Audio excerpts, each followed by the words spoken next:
जय हिंद साथियों, कैसे उम्मीद करता हूँ आप सभी अच्छे होंगे। स्वागत है आपके अपने परिवार रन क्लासेस फॉर यू में। जो भी मेरे भाई बहन कक्षा 10 में हैं और बोर्ड एग्जाम देने वाले हैं 2024 का, तो आप लोग इस वीडियो को अंत तक पूरा देखिएगा। इससे बाहर आपको कुछ नहीं पढ़ना है, जो मैं बताऊँगा वही पढ़ के चले जाइएगा। आपके एग्जाम में 70 में से 70 नंबर आपको देखने को मिल जाएंगे। ठीक है, तो आप वीडियो को जो है अंत तक जरूर देखिएगा। मैं सभी महत्वपूर्ण प्रश्नों को बताने वाला हूँ। बस आप लोग जो है इन सभी प्रश्नों को तैयार कर लीजिए बोर्ड एग्जाम से पहले। ठीक है ना। तो अभी आपके पास लगभग 2 से 3 महीने हैं। आप आसानी से इन प्रश्नों को तैयार कर लेना। आपके 70 में से 70 अंक आसानी से आ जाएंगे। तो चलिए देखते हैं। ठीक है, आप वीडियो को अंत तक देखते जाना। पेपर में ना आए तो मेरा नाम बदल देना। बहुत ही महत्वपूर्ण प्रश्न है और ये जो है बोर्ड परीक्षा में आपके हर बार आते हैं और भर भर के पेपर में आपको देखने को मिलते हैं। तो वीडियो को आप लोग कंप्लीट देखिएगा। ठीक है ना। कोई भी ये प्रश्न बाद में या ना आए तो बाद में आप कमेंट बॉक्स में कमेंट करके मुझे ज़रूर बताइएगा कि गुरुजी ये प्रश्न जो है नहीं आए थे। ठीक है ना। तो बोर्ड एग्जाम में अगर ये प्रश्न ना आए तो कमेंट बॉक्स में आप कमेंट करके हमें ज़रूर बता दीजिएगा। ठीक है, यही प्रश्न आते हैं। जहाँ तक मेरा सवाल है, मैं 2-3-4-5 सालों से देख रहा हूँ कि यही प्रश्न आपके एग्जाम में बार बार रिपीट होते रहते हैं। सबसे पहले हम बात करेंगे 4 अंक के जो महत्वपूर्ण प्रश्न हैं 2024 में जो आपके आएंगे, उन सभी को देखेंगे। ठीक है, उसके बाद हम दीर्घ भी देखने वाले हैं और बहुविकल्पीय भी प्रश्नों को हम देखने वाले हैं। ठीक है, मोस्ट इंपॉर्टेंट है ये वीडियो होने वाला आपके लिए 2024 से पहले। इसके बाद आपको कोई भी वीडियो देखने की ज़रूरत नहीं पड़ेगी। तो चलिए, सबसे जो पहला प्रश्न आप तैयार कर लेना कि फ्रांस की क्रांति क्यों हुई, इसका मुख्य कारण क्या था। ये वाला प्रश्न मोस्ट इंपॉर्टेंट है। ये आपके एग्जाम में हर बार देखने को आपको मिलता है। ये क्वेश्चन नंबर 1, इसको तैयार कर लीजिएगा। इसकी PDF आपको मिल जाएगी, लिंक डिस्क्रिप्शन में, वहाँ से आप डाउनलोड कर लीजिएगा। नेक्स्ट, या आप हमारे व्हाट्सअप नंबर, ये हमारा नंबर आप बोल दीजिएगा, मैं आपको इसकी PDF दे दूँगा। ठीक है, ये हमारा नंबर है। सही आप बात है ना। बिल्कुल आपको सत्य और जेन्युइन जानकारी यहाँ पे मिलती रहती है। ठीक है, तैयार कर लेना आप। इसके बाद बोला गया है कि प्रथम स्वतंत्रता संग्राम की असफलता के लिए उत्तरदायी कोई 4 कारण लिखिए। जो आपका प्रथम स्वतंत्रता संग्राम हुआ था उसकी असफलता थी, यानी कि उसके जो है क्या क्यों फेल हो गया था, उसके आपको 4 कारण बताने हैं। मोस्ट इम्पोर्टेंट है, 4 अंक का आपका एग्जाम में आएगा। ठीक है, प्रश्न 3 आपको कौन सा तैयार कर लेना है। प्रश्न 3 आपको तैयार कर लेना है कि लोकतंत्र के किन्हीं 4 लाभों का उल्लेख कीजिए। ये वाला प्रश्न मोस्ट इम्पोर्टेंट है, आपके एग्जाम में आपको देखने को मिलेगा। लोकतंत्र के किन्हीं 4 लाभों का उल्लेख कीजिए।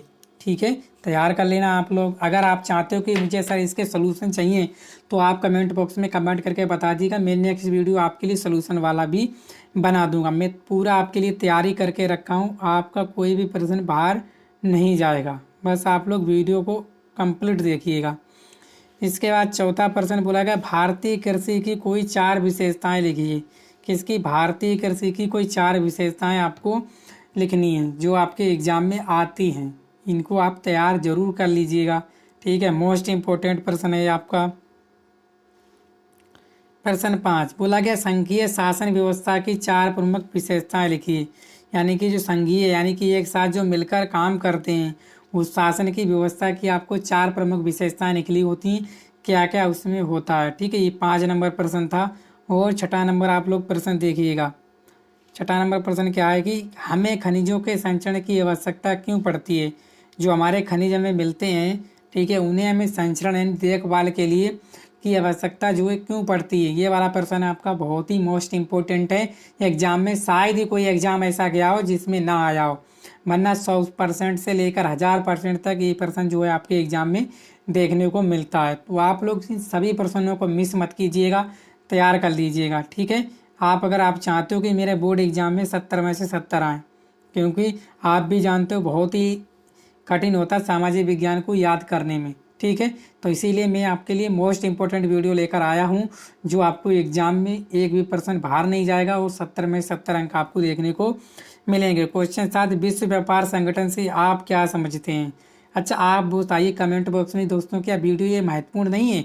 क्या ये प्रश्न सब महत्वपूर्ण नहीं है? आप खुद सोच के देखना और कमेंट बॉक्स में कमेंट करके मुझे लास्ट में ज़रूर बता देना कि सर आपने जो प्रश्न बताए हैं वो आपके जो है प्रश्न एग्जाम में आने वाले नहीं हैं। तो आप एक लाइक करना और चैनल को सब्सक्राइब भी कर लीजिएगा अगर आपको लगता है कि बहुत ही महत्वपूर्ण प्रश्न है और आपके एग्जाम में देखने को मिलते हैं। इसके बाद 8वां प्रश्न, अर्थव्यवस्था में संगठित क्षेत्र में रोजगार की किन्हीं 4 विशेषताओं का उल्लेख कीजिए। यानी कि जो आपकी अर्थव्यवस्था है उसमें संगठित क्षेत्र में रोजगार कैसे प्राप्त हो सकता है उसकी आपको 4 विशेषताएं बतानी है। ठीक है। Question number 8। क्वेश्चन नंबर 9, राष्ट्रवाद से क्या तात्पर्य? यूरोप में राष्ट्रवाद उदय होने से कौन सी परिस्थितियां सहायक हुई? तो आपको बताना जो यूरोप में जो राष्ट्रवाद हुआ था उसका क्या तात्पर्य है और राष्ट्रवाद उदय होने से कौन सी परिस्थितियां सहायक सिद्ध हुई।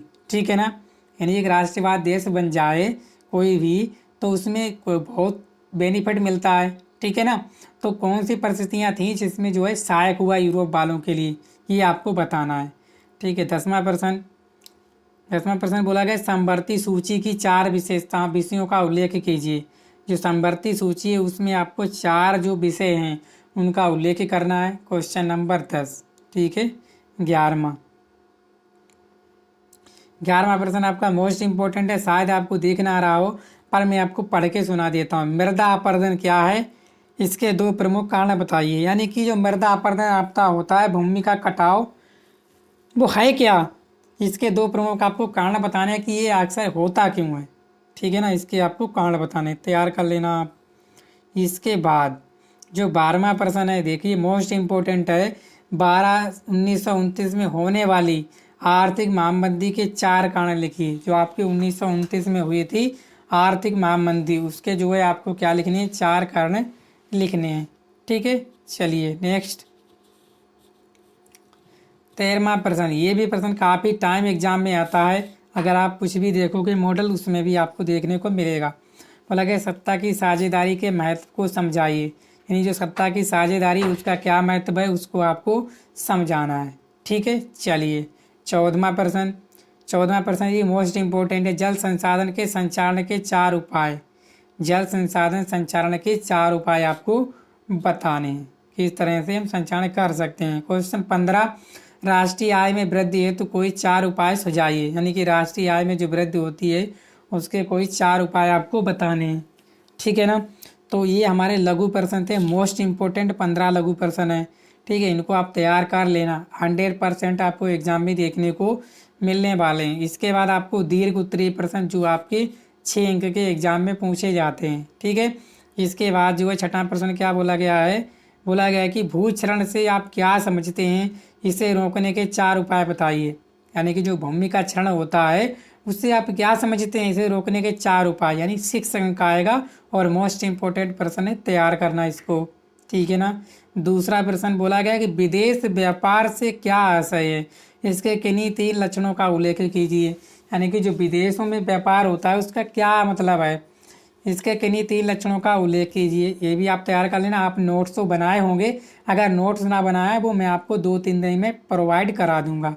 ठीक है। तभी तैयार कर लेना आपने। इसके बाद संसाधन का अर्थ लिखिए, एक संसाधन के रूप में भूमि का उपयोग बताइए। यानी कि जो संसाधन है उसका क्या अर्थ है, एक संसाधन के रूप में भूमि का आपको उपयोग बताना है। आप साथ साथ में नोट करते भी चलिएगा, वैसे तो मैं आपको PDF प्रोवाइड करा ही दूंगा। ठीक है। चलिए नेक्स्ट 4था प्रश्न बोला गया है कि परंपरागत, इसकी तो मैं गारंटी ले सकता हूँ 100% से लेकर 1000%। क्या परंपरागत तथा गैर परंपरागत ऊर्जा संसाधनों को समझाइए। यानी कि जो परंपरागत हैं और गैर परंपरागत जो आपके ऊर्जा स्रोत हैं उनको आपको समझाना है। ठीक है। दीर्घ में आएगा, लगभग आपको 4 से 6 लाइनें लिखनी होंगी, तभी आपको 6 अंक मिल पाएंगे जो आपने टारगेट बनाया 70 में से 70 अंक लाने का। ठीक है।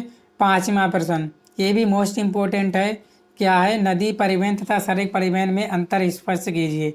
जो आपका नदी परिवहन है और जो आपका सड़क परिवहन है उसमें आपको अंतर बताना है। मोस्ट इम्पोर्टेंट प्रश्न है आपका, तैयार करना आप लोग। ठीक है। चलिए 6वां प्रश्न, असहयोग आंदोलन कब और क्यों वापस लिया गया। जो असहयोग आंदोलन था आपका वो कब और क्यों वापस लिया गया, मोस्ट इम्पोर्टेंट है। ठीक है। तैयार कर लेना।